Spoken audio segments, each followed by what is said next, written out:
It looked like he was in bed, sleeping, and he was shot. Eric Tamiyasu was murdered in his Hood River home in June of 2001. There was no struggle. Eric was 41 years old. They found a third bullet. And I said, my God, that can't be suicide. That's got to be murder.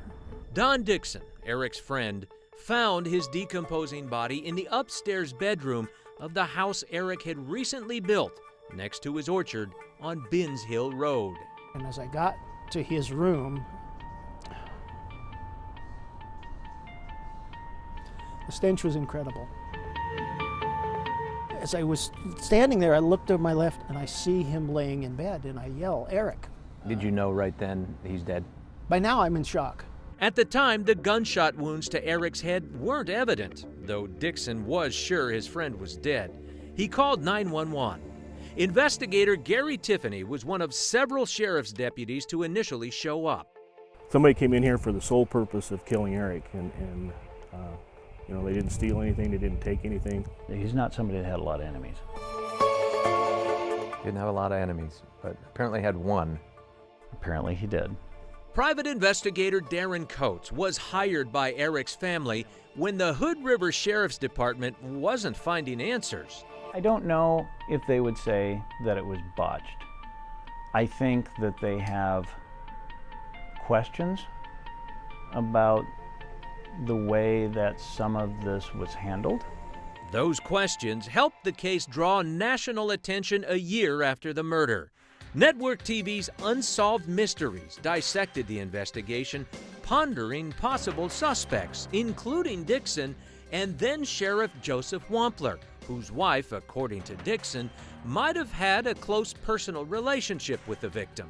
Also, after they'd finished collecting the evidence, Wampler asked Dixon to burn the soiled bedding and mattress Eric was found on to spare his family grief and discomfort. But did that ruin crucial evidence? You would still want to hold that evidence until the case is resolved. So, should the mattress have been burned? I don't think so.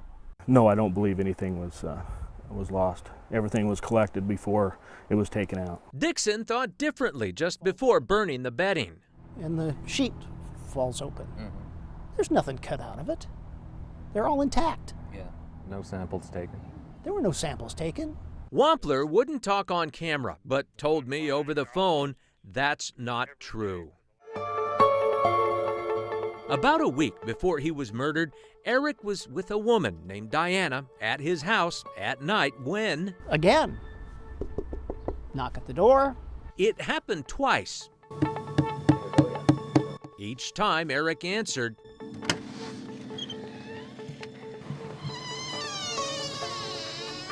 nobody was there. Wampler tells me they later investigated Diana's ex, the father of her child, a man Wampler tells me is capable of the stalking-like behavior that night and who's still high on the list of suspects. There are at least two people that if I could, I would have them arrested. One is this father of her child and the other is our ex-sheriff. There's been, as you pointed out, a lot of crazy conspiracy theories, a lot of interesting ideas. Some of them are maybe kind of silly, but there's at least one of them. They're on the right track. Private investigator Coates there tells me that a handful of new informational leads have come to him in just the last couple of months. If you know anything about who killed Eric Tamiyasu, contact us and we'll put you in touch with investigators. Tim Becker, KOIN 6 News.